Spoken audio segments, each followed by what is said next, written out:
What's going on, everybody? Jackson Fuller here with the Star News, and this is episode 4 of the Zoom Time podcast. I'm happy to be joined by Brett Queen today, the Hoggard boys basketball coach. He's our fourth guest here. And Brett, same first question for everyone. How are you kind of staying sane? How's quarantine life going for you? Well, just making do. Life without sports is interesting, and also the day-to-day interaction that you have with students and teachers and things like that. It's just been different, but making it. Actually, weeks seem to go by long. It seems like a long time ago that this first got started, but the past couple of weeks, days went by really quick with how busy I was with the teaching job part of things, trying to get ready for online learning. Yeah, and you kind of mentioned it to me. I assumed you were going to be busy as kind of Hoggard's IT guy. I mean, what all have you been doing to prepare the teachers for virtual learning, and what all is going to go into virtual learning? Because that's really going to get going when you guys get back from spring break, right? Right, and my job title is instructional technology facilitator. So I don't have students in a classroom setting. My job every day is to help the teachers to be able to integrate technology into their classrooms and in their lesson plans. And um, you know, some teachers have been over the years very receptive to that. Others, technology kind of scares them a little bit, but at this point, everybody has to embrace technology. And so, what the last 2 weeks were like was, just trying to get all the teachers to figure out which platform they were going to be using, and just to go over some different things that are out there, different tools that are out there to be able to facilitate online learning. And so, we have some teachers in the school that I really haven't had to do a whole lot with because they are technology friendly, and they were kind of ready to roll. Others, we've had to kind of guide through the process. And so, like last week, Monday, Tuesday, and Wednesday, we did big Zoom meetings where we had 70 to 80 teachers in there, where we were going over what might your day look like, what are some different platforms that you can use to be able to deliver your instruction, and then what are some ways to assess the students, because this is not going to be a typical time where you give a lesson and then you give a quiz or give a test or things like that. There's no way to to have any sort of secure testing. So, having some different ways to be able to assess the kids, and just make sure that they are uh, grasping what we're trying to teach. And some teachers are going to do live meetings with their students periodically.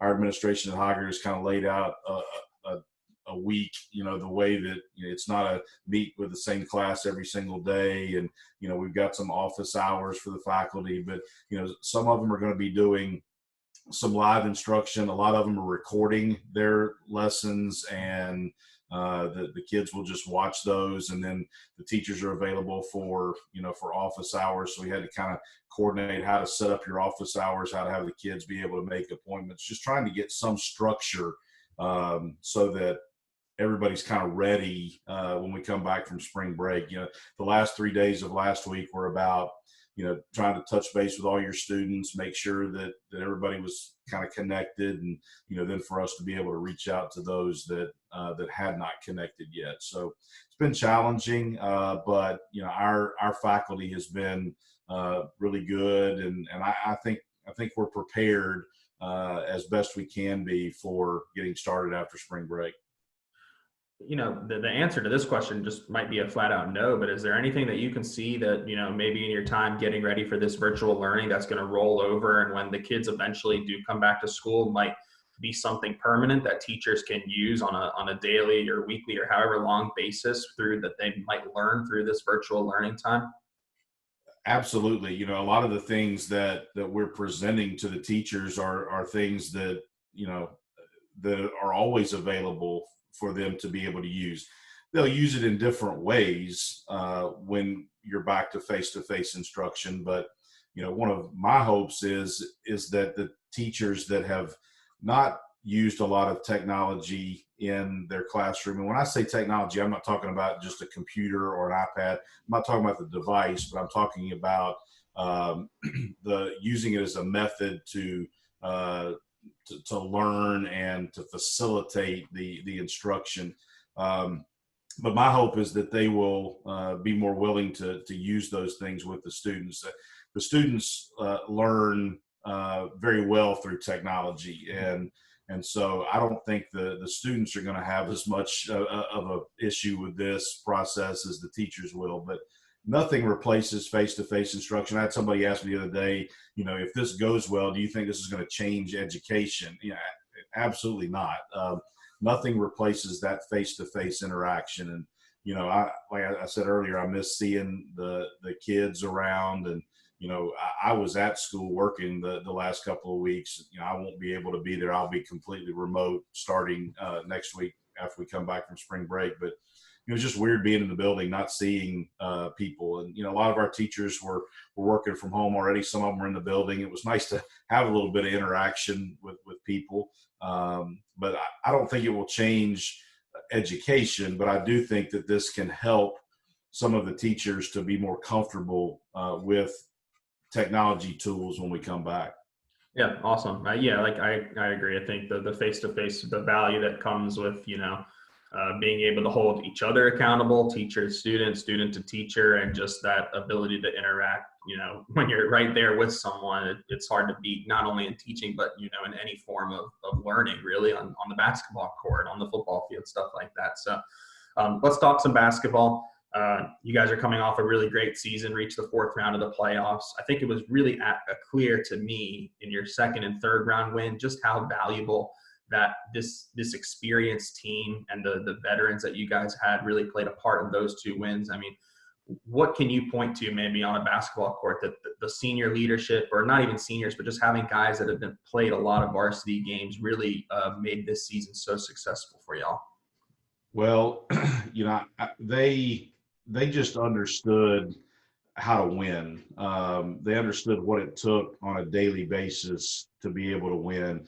And when I say daily basis, I mean, I go back to, every step along the way, our things we're not getting to do right now as far as spring skill development, the things that we do during the summer, the way we approach things, our fall conditioning and workouts, just everything along the way. It wasn't about, waiting until we got into the season or into the playoffs, or, I think these guys were very motivated by the fact that they had not ever won a playoff game before.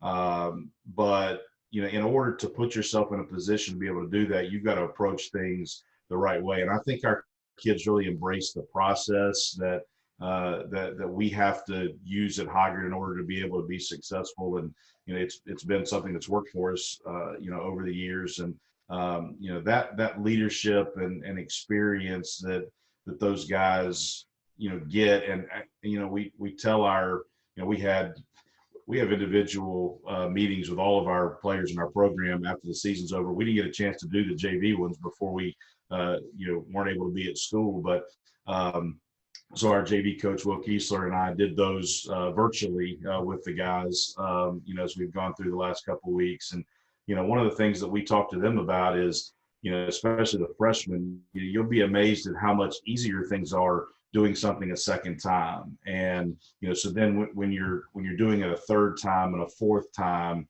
and you understand the value to every step along the way, the value to that process, and you don't shortcut things, I think that that really contributes a lot to the success that we're able to have once the season starts. And, I will say one of the most impressive things for me watching you guys in the playoffs as well, aside from just what was going on the court, was it wasn't all sunshine and daisies for you guys this year. I mean, you had expectations of trying to win the Mid-Eastern Conference Championship, and obviously New Hanover won it this year and beat you guys 3 times. How do you as a coach and the team in general just not lose faith that you can still accomplish, goals that are coming down the road when maybe some of your earlier ones you weren't able to accomplish? Because I won't lie, when y'all lost to New Hanover the second time at their place by that big margin, part of me thought, oh well, maybe it's going to be the same thing. They're not going to be able to win a playoff game, and then you guys come out and you win two, and you have a big lead in the third one with a chance to go to an Eastern Regional final. Well, that I think goes back to the leadership that our seniors were able to provide during that time, and also, we talk about goals at the beginning of each year where we want to compete for a regular season title in the conference. We want to try to win the Mid-Eastern Conference tournament, and then we want to try to advance in the state playoffs. And those three goals are goals that we have every year, but they are not tied into each other. Mm-hmm. And so we talked about each step of the process. When we lost that last regular season game, and we don't win the conference regular season title, we talked in the locker room that night, hey, they were the better team over the course of the season. One of the great things about basketball is that you get tournament opportunities, and it's really unlike any other sport in that regard. It's a tournament sport in a lot of ways. And so we talked about, we just need to be the best team for a week, and we knew it was going to be challenging. We had to go through New Hanover County to go through that tournament, and when we played New Hanover on that Friday night in the championship game, that was a much different game than the first two games that we played. And it was fun. We made some adjustments, and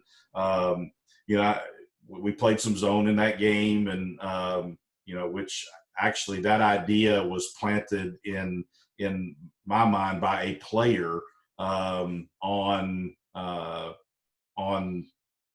back on either Saturday or Sunday night following the loss in the championship game. I mean, in the regular season final. What if we see them again? What do you think a zone would work? And so that was something that I thought about during the course of the week. And then so we did some different things and gave ourselves a chance, but it was it was a different feel. And the guys were crushed when we lost that game, but we were still getting better. We were still making progress. And so, then having the first round bye the last 2 years, I think it's been a problem for us because, we didn't get a chance to play a first round game against somebody that, as a high seed, you think you probably are going to play somebody that you can beat.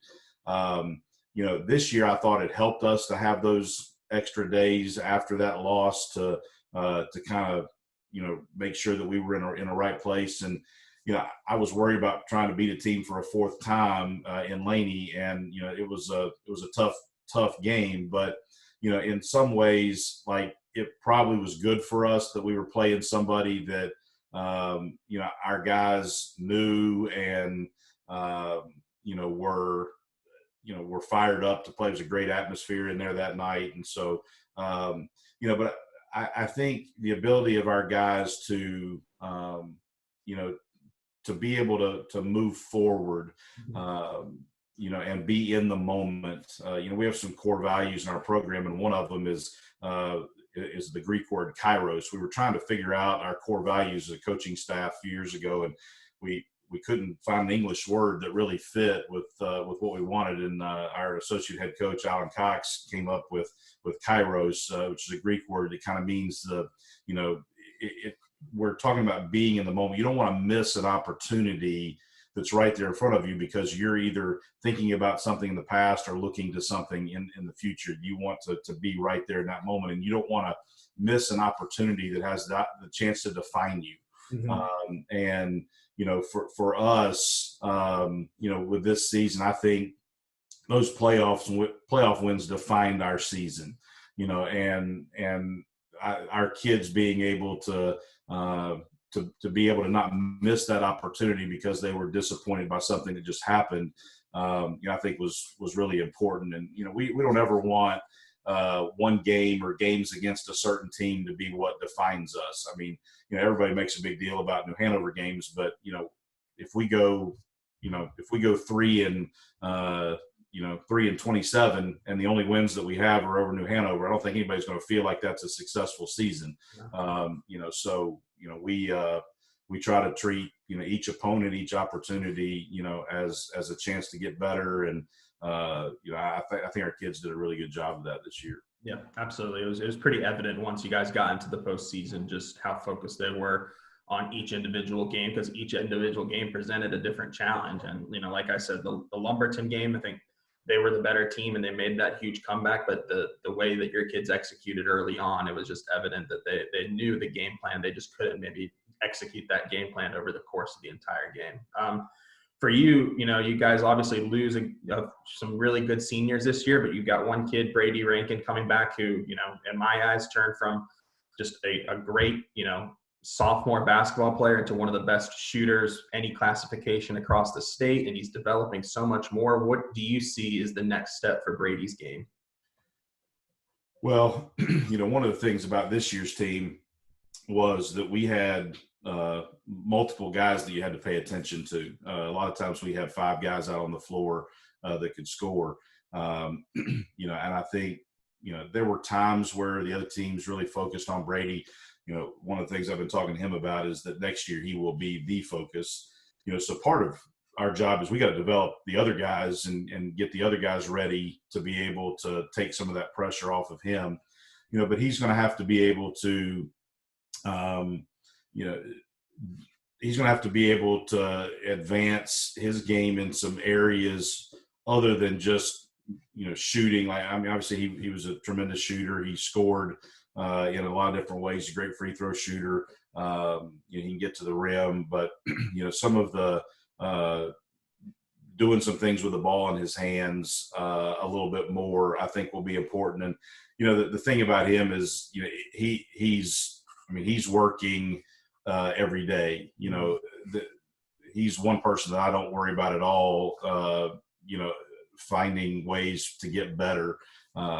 We've had conversations, throughout this time where we haven't been able to be, physically around each other, just things that he can work on, things that he needs to work on. He's a very, very motivated young man as far as getting better and being different. And you saw a different player, as you said, this year than what you saw last year as a sophomore, and you will see a different player as a senior than what you saw as a junior, because he is not he's not satisfied with where he is, and he wants to have a chance to play at a high level beyond high school, and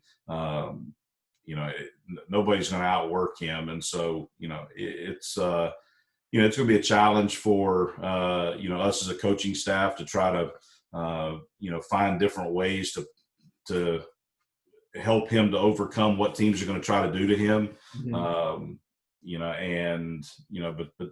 That's fun, to try to figure that stuff out, watching, I've had an opportunity. There's all kinds of free coaching clinics going on right now, since all of us would have usually been at the Final Four, this past week at the NABC convention, and, going to clinics and being able to connect with coaches. Now we're doing all this stuff, virtually. But, when I'm watching things, especially offensively, like trying to figure out things that we're going to be able to do for him. But part of it is the other guys have got to develop too. And, at some point we'll get back in the gym and be able to do that. We've encouraged all of them to spend time working on their own. We had those individual meetings where we talked about what they needed to work on. We had a team Zoom meeting last week just to kind of, see the guys and, just talk a little bit, about, kind of where they are right now, and just make sure everybody's okay. And, but everybody's going to have to improve in order for us to be, have a chance to be what we want to be next year. I know one of your players recently committed. I think it might have been yesterday. Sabo committed to Central Carolina Community College. Congrats to him. But I know you work really hard with trying to give your players as much notice as possible. As a technology guy like yourself, what are you doing to get, whether it's this group of seniors or next year's group, well, how do you kind of make sure that your guys are getting college coaches' eyes and a chance to play at the next level? Well, the recruiting process is different right now. Usually, like in the seniors' cases, they would be able to go visit, and see places, and then somebody like Brady and the underclassmen, they would have the opportunity to be playing right now, and able to kind of play their way into getting attention. Without that happening, we have had to make sure that our kids are getting the exposure that they need. And so, like, one of the things that I did for our guys that want to play at the next level, created a page on our website that's, it's a password protected page that has, contact information for the individual player, their academic stuff, highlight from this year, a couple of full game films. And so, we sent those out to different schools that were interested, that we thought would potentially be interested in our graduating seniors, and then also some underclassmen that have the desire to play at the next level. And I think right now colleges are really focused on their 2020 classes. Mm-hmm.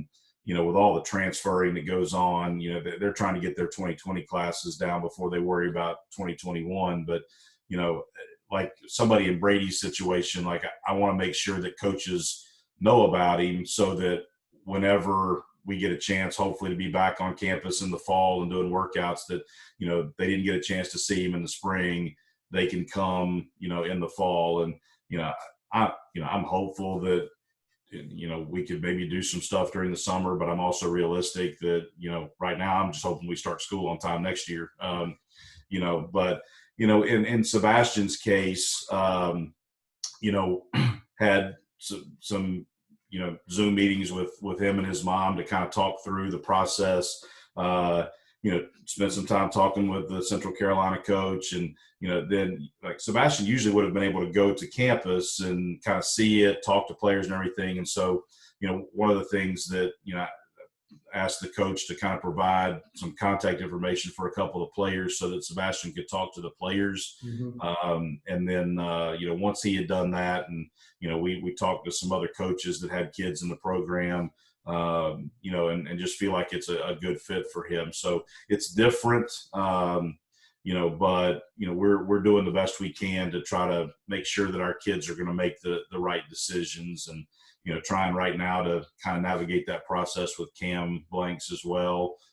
He's got some schools that are interested in him, and, you have to, as a senior, you have to balance, like, your education as well. What do you want from an educational goal? And, like, for example, Jackson Massey could have played, college basketball, but what he wants to do academically and the places that wanted him, that were interested in him as a player, they didn't mesh. And so, they have to make a decision at some point, like, do I want to play, or do I need to, to follow the educational path that I want to follow for my career? And so, trying to navigate all that remotely is it's difficult, but just thankful that we have the ability to have these conversations with people, and you have to navigate it the best you can.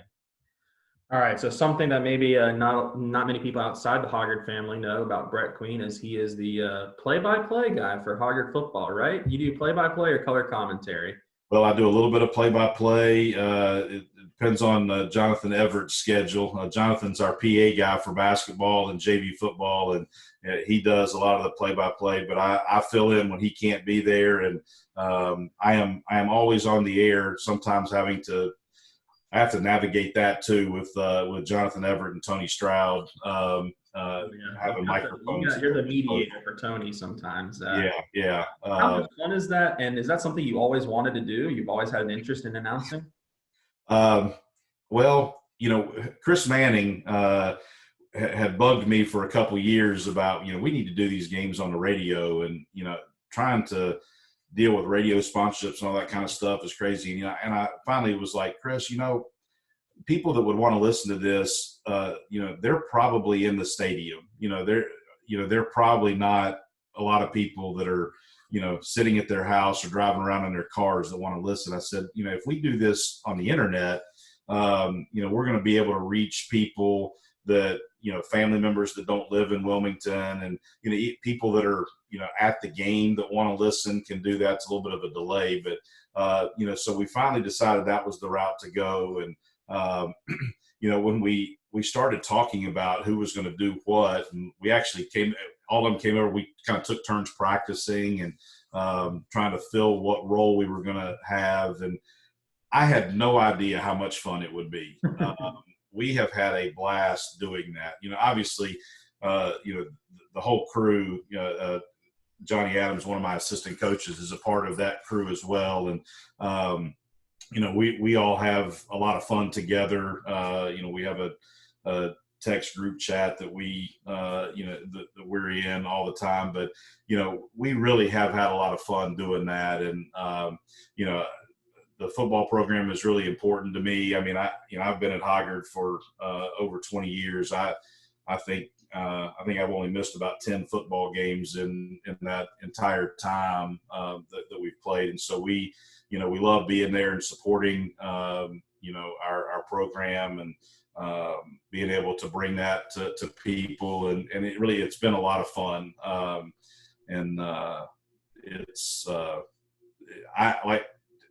I've kind of had thought, in the past, I've always had an admiration for people that do announcing and that kind of stuff, but did not realize how much fun we would have doing that. It's addicting. I remember my senior year at UNCW, I asked if I could just jump on a baseball broadcast on an away game, because I usually have two guys that always do it at home games. But the away games, the color commentary guy doesn't travel, and I had developed a relationship with some of the UNCW athletic department guys, and I asked if I could come on and do a game in Chapel Hill. They said, sure, why not? Let's just throw you into the fire. And it was so much fun. Any away game after that, I tried to do it. And it's just something about being able to watch a game and describe it, which we all do, when we're talking with our friends and family and about, the games that we love, but doing it into a microphone, it turns on a form of addiction that it's hard to describe why it is so much fun. But all right, Brett, last question for you. Last question I ask pretty much everyone. What sport, if you could snap your fingers and have one sport that's been suspended right now, not counting high school sports, but one sport that's suspended, whether that's March Madness, the NBA playoffs, opening day, the Masters, golf, what would you kind of snap your fingers and get back on TV screens right now? Well, if you'd asked me before yesterday, I would have said March Madness. But since that would have ended yesterday, my answer today would be baseball. I love baseball. I'm a huge Cincinnati Reds fan, and I watch or listen to baseball every night that I can. And so, this is the time of year, when basketball ends, baseball is what I go to next. And, it's interesting. Like when I watch, I have the Major League Baseball package, and when I watch, I do the radio audio. I would rather listen to the radio, which is, kind of goes back to what we were talking about before, that I kind of grew up listening to things on the radio. And, so it's fun to be able to try to describe it to people that can't actually see it. But yeah, I'm really missing baseball right now. And, the Reds haven't been very good for a while, and I still watch them all the time. I was really excited about what they had put together for a season, for a team this year, and hoping they were going to have a good season. So I'm hoping they can find a way to get that back going. The Reds could have absolutely contended in the NL Central this year, especially with the direction some of those teams were going. That would have probably been one of, if not the most competitive division in all of Major League Baseball this year. So awesome, Brett. I really appreciate you joining me today. Thank you so much for your time. Stay safe and healthy. Good luck with virtual learning and helping all your kids with, recruiting and everything. I know you do so much for Hoggard and sports as a whole. So thank you so much. And we'll talk soon, I'm sure. Sounds good. Thank you.